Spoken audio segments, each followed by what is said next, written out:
What's up, everybody? Welcome to the first episode of the VBSC podcast. This is something new we're trying where we're getting myself, the volleyball strength coach, and our entire coaching staff on a little quick podcast sesh at the end of our team meeting. So, this being the inaugural episode, we're just going to do some brief introductions. And then on this episode, I want to go through a few different things that we've been working on in our training for volleyball players. So, what we're doing currently, the system that's working really well for our clients, as well as some changes that we're making that is going to make the system even better and just get people some crazy results. So what we're going to do really quick, we're just going to do some brief introductions. I'll kind of walk through the different coaches here. They're going to tell you a little bit about themselves. I'll do an introduction for myself and then we'll get into it. So I am here with Coach Dion, Coach Cece, and Coach Sarah, our newest coach, and they're going to do some intros. So Dion, why don't you take it over here? Hello, everyone. My name is Dion, and I've been a strength and conditioning coach for the last little while now. I have my CPT with the NSCA, and I've been playing volleyball competitively for the last 10 or 11 years, and the last 3 years professionally in Denmark, Sweden, and this year in France. Sweet. Coach Cece, our most veteran coach, give us an intro. Hey guys, I'm Coach Cece. I've been with the company since fall of 24, I Yep. think. Um, I've been a strength coach since like 2020. I played volleyball all through high school, all through college, and I currently still coach volleyball at the high school level and at the club level. Perfect. And then our newest coach, Coach Sarah, give us a quick intro here. Hey everyone, nice to see you. I'm Coach Sarah. I'm a strength and conditioning coach. Been doing that for 5 years. Absolutely love that. Super passionate about volleyball. I coach a high-level competitive club and I'm loving that. And I also assist on another club, and that's kind of my passion. And this is my way to bring passion of volleyball with fitness. This is start of week 3, or are we only on week 2? I think this is only week Me 2. too. Yeah. Yeah, week 2. Just got her in here. So, really quick, myself, my name's Greg. I am the volleyball strength coach, whatever, on Instagram, YouTube, all social media. Been a strength conditioning coach. I've been in the fitness world for over a decade, since 2011. Been playing volleyball for over 20 years. Played D1 at Ball State. I was an all-conference opposite for them. And then I've been doing this specifically since 2020, full time since December of 2023. And this is great. We train volleyball players online, primarily adult volleyball players 25 and older, just to give them the coaching and resources that nobody else wants to provide for them. So that's kind of our whole model, is working specifically with the adult athletes. So what I want to do is kind of just run through an outline of the way that we train clients, kind of the fundamental kind of programming, progressions, periodization we use. And then we're just going to have a little discussion on some of the things that we're changing. So just based on all of the different methodologies and everything that I've been through, I've experimented with so many different things.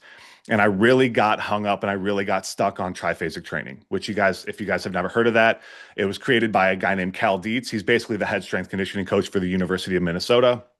And in probably 2016, I listened to a podcast that he did with the Barbell Shrugged podcast back then. Completely changed my world, talking about how they use triphasic training to get athletes incredible results. And so we have kind of adopted that as the main base of our training protocol that we've been using for years and years and years now. I think 2021 was the first time I put it in a program for somebody for this, but I had been experimenting with it before that. And if you don't know what triphasic training is, basically it's where you take each section of the exercise, so each technically contraction of the exercise, and you do a 2 to 3 week phase where you emphasize that. So for example, the first 2 weeks you would go slow on the eccentric, meaning on a squat, you would just go down really slowly into your squat. You would do that for all of your exercises for the first 2 weeks.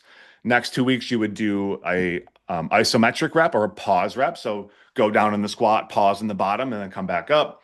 After that, you could just do normal lifting, no tempo, and then we can get into things like complex training and French contrast training, things like that are going to be a lot more explosive and a lot more athletic. And we're not going to worry about that side of things so much today, because I really want to focus on the tempo training side of things, since that has been what we've been just sort of playing around with and changing. And we're starting to implement, first of all, with ourselves, with myself as well, and with the clients. So the first thing that we had kind of talked about is just extending out those phases. And I know initially, Cece, this was kind of like your sort of you bringing this to the table of like, hey, can we just like make these longer for the clients, right? So just tell me a little bit about that, kind of what led to that.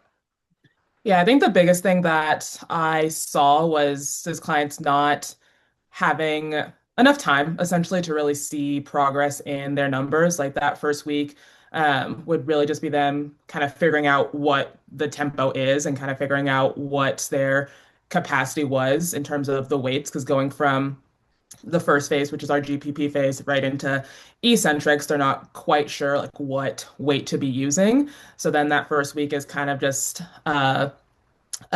initial week of just figuring things out, and then they can really start pushing themselves that second week. And then once they finish that second week, it's like, oh, now we're supposed to go into isometrics, and they got to refigure out what weight to use for the isometrics. So I found that even just pushing it out by just 1 week, giving them like an extra week to really push themselves and figure out what their threshold is, I found that they were able to just push a lot more and get a lot more results throughout the entire tempo phase.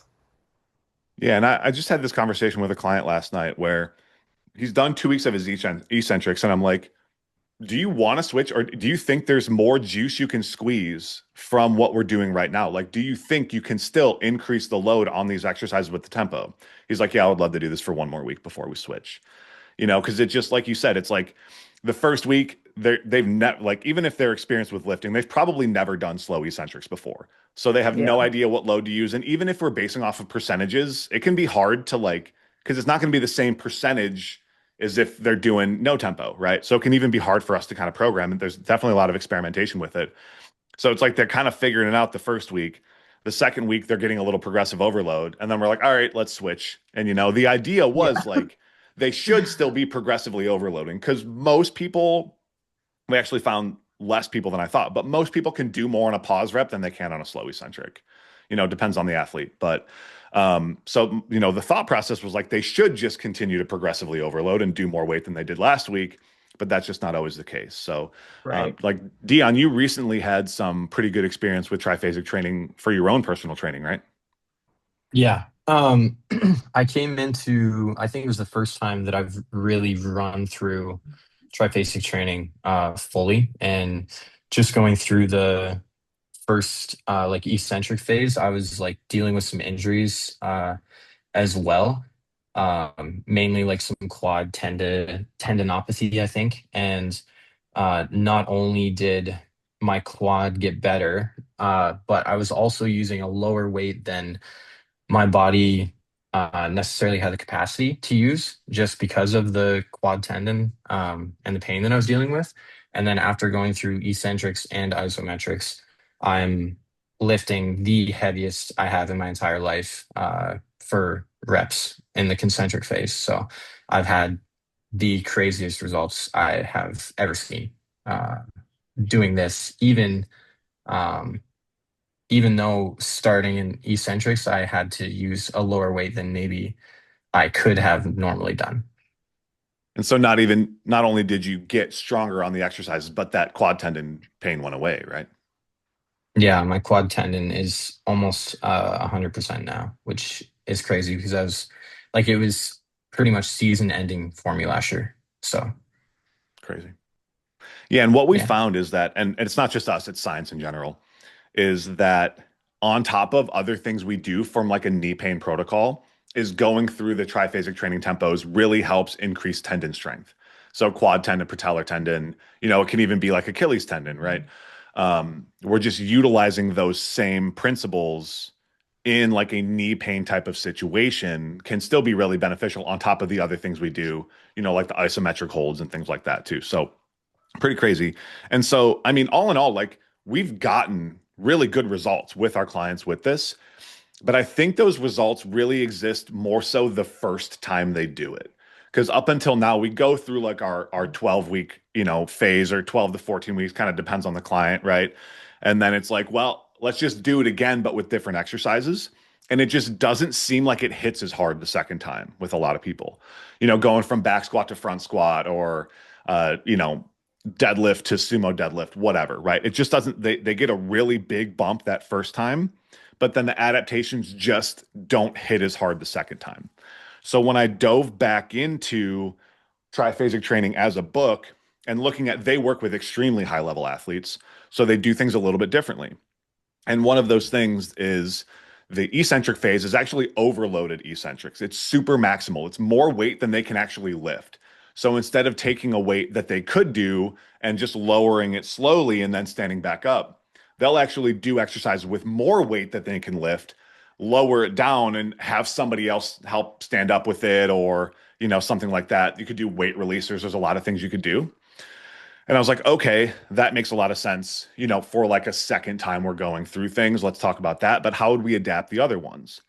And just looking at, different training philosophies and things like that, when we're really trying to take the stuff in the weight room and apply it to things on the court, there's just other things we can work on. Like, instead of doing slow eccentrics, we can do fast eccentrics, and working on our deceleration and hitting the brakes and doing a lot of things that we actually do. Like, when you jump, a huge portion is like, how fast can you take that eccentric force and transfer it into concentric force, which is going up.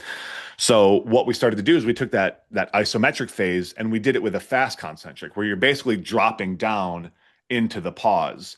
And we're no longer, overloading or anything like that, but it's a way more athletic type of movement where we're more closely mimicking the speed that those forces will happen in sports. And it also works as a really good segue to just doing fast down and fast up.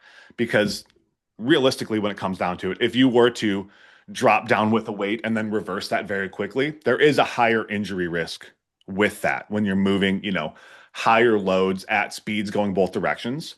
So those pauses with those fast eccentrics actually acts as sort of a introductory phase to just going down and up quickly, because you're slowing, like you're getting rid of that momentum, you having a weight that you're able to hold and then reversing it. It's not such a fast contraction on both things, because that there is a higher potential for injury there. So what we're moving to is like the more advanced version, or what could arguably the real version of triphasic training, which is overloaded eccentrics and then going fast eccentrics with the pauses, fast eccentrics with the concentric training phase where there's no pauses, there's no tempo or anything.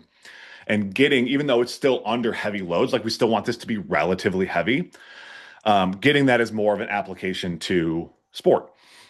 And the other thing we're going to work on is also just changing the durations of those things. So what we have right now, like the eccentric phase in itself, is basically 4 weeks long. The first week is going to be just like a kind of setting a baseline, right? So like, how much weight can you do for 5 reps on like these different exercises, so that the subsequent weeks we can overload those, because we have to kind of know like how much to overload. And then the last week, so it'll be about 2 weeks of overloaded eccentrics, maybe 3, but that last week is probably a deload. And then for those fast pause reps, maybe 2, probably 3 weeks on that. And then potentially even just getting into regular, like actual complex training after that, which again, we're not going to have time to talk about today. But I'm really excited because we have been getting really good results with clients. Like, some of the results we get, like, even impress me, or they surprise me.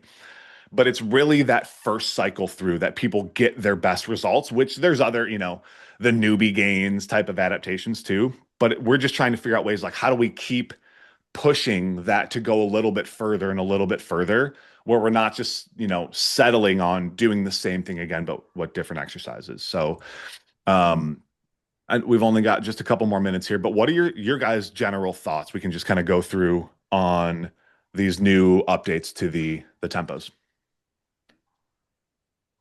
I'm excited. I think that, when people think about these more advanced exercises, they think of it for like these professional athletes or like college athletes, where you like see it in these like big fancy gyms, but like we're bringing it to like just a commercial gym, because you can use like the Smith machine and use all the machines in a different way that maybe people aren't used to. So I'm excited for clients to be able to see that and use that to their advantage. Absolutely. Don't hate on the Yeah, Smith machine. I will die on that I hill. have Go one ahead, Coach thought. Sarah. Sorry, Greg, I did not mean to interrupt you. One thought I had on the eccentrics is, so say you're like newer to training, or not newer to training, but haven't tried this style. It's a lot of fun to do something different. it's a lot of fun to Yeah. challenge your muscles different, see what you're capable of. It's a lot of fun to get those new gains. I don't know. I think it brings a whole new element to training that's like measurable, right? You can see the actual results, you can see the change. I don't know. I think it's exciting. It's good for people to switch up. Yeah. Like we've had people who are like, I just don't want my workouts to be boring. And it's like we can handle that. You know what I mean? Like it's not gonna be what you're thinking a lot of times. Go ahead, Dion.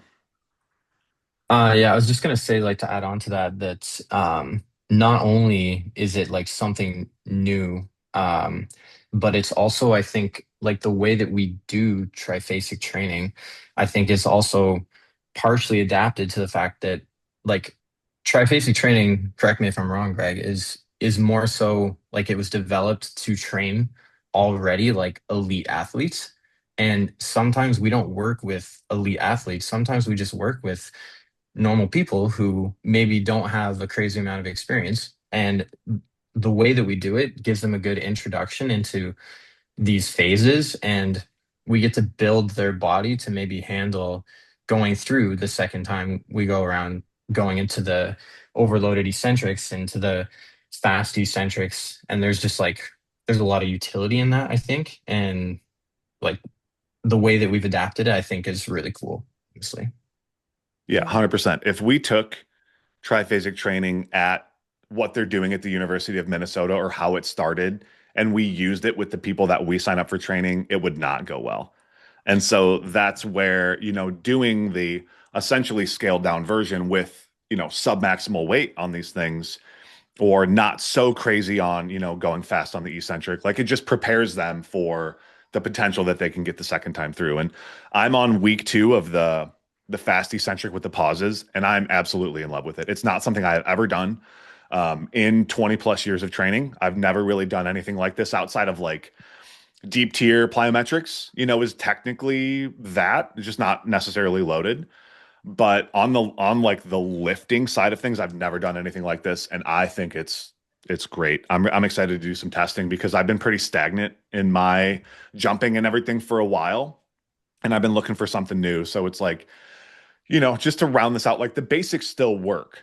We're still doing the basic stuff, but it's like there's just variables that you can play with when progress does slow down to bust through those plateaus and just continue to get some more progress. And that's really what we're trying to figure out with these type of things is like, how do we just keep getting people better and better and better results, after their first 3 months going through, a single program with us. So I think we are going to wrap it up there. And so hopefully you guys enjoyed this. The plan is to do one of these a week. We are basically doing it after our team meeting. So we have our team meeting and then we come and we do this. So the plan is to release these once a week, just give you guys, a little bit more of a look into our training style, get you guys to know like myself and the coaching staff a little bit more so that when you do come train with us, you have an idea of like these people that, you're going to be working with. And on that note, if you are an adult volleyball player, typically 25 and older, we're going to put a link down in the description where you can apply to work with us. And so with our one-on-one elite coaching, you're going to get a fully custom program. We're going to help you with your nutrition. We're going to do volleyball film review. Everybody gets a vert unit so we can track their jumps. It is a very complete system. It gets people pretty crazy results.